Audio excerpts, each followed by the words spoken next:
Now we will look at Wayne Dyer's book on the Tao, Change Your Thoughts, Change Your Life.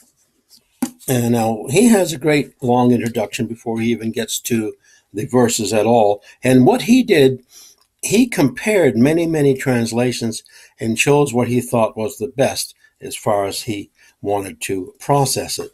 Now, let me read what he says this first section means. Here is his way of translating it. The Tao that can be told is not the eternal Tao. The name that can be named is not the eternal name. The Tao is both named and nameless. As nameless, it is the origin of all things. As named, it is the mother of 10,000 things.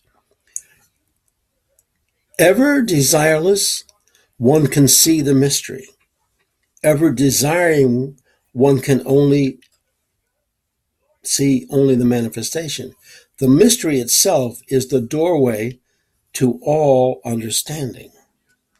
You will notice that is somewhat different in a translation.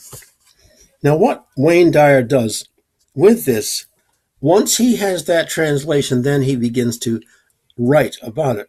And the first thing, it's called Living the Mystery. Now, this is his comment that we will learn by reading that.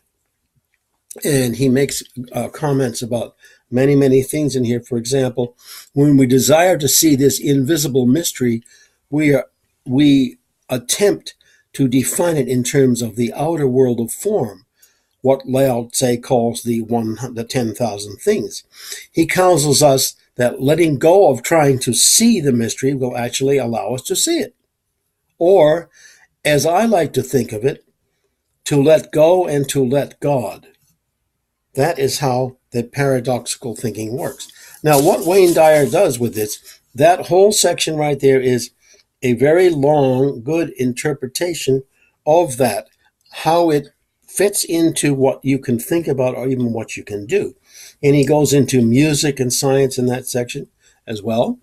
Then he has other things to make it practical.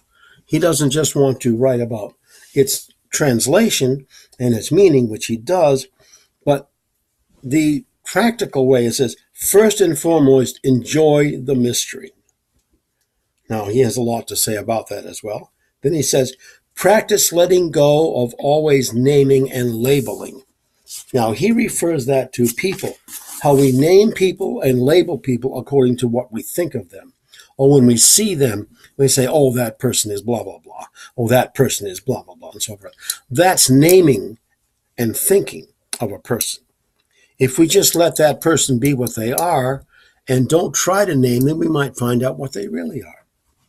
And then he says, do the Tao now.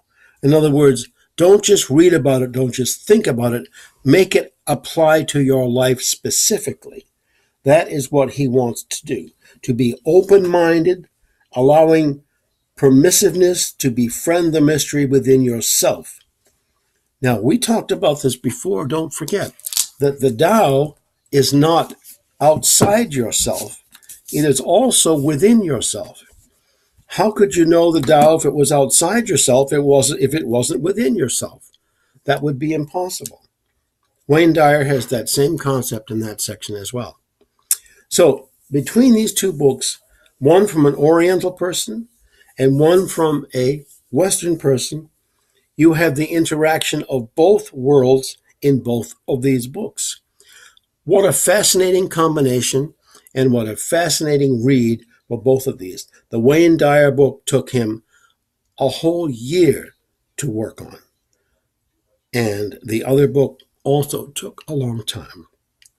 These two books are champions of the Tao.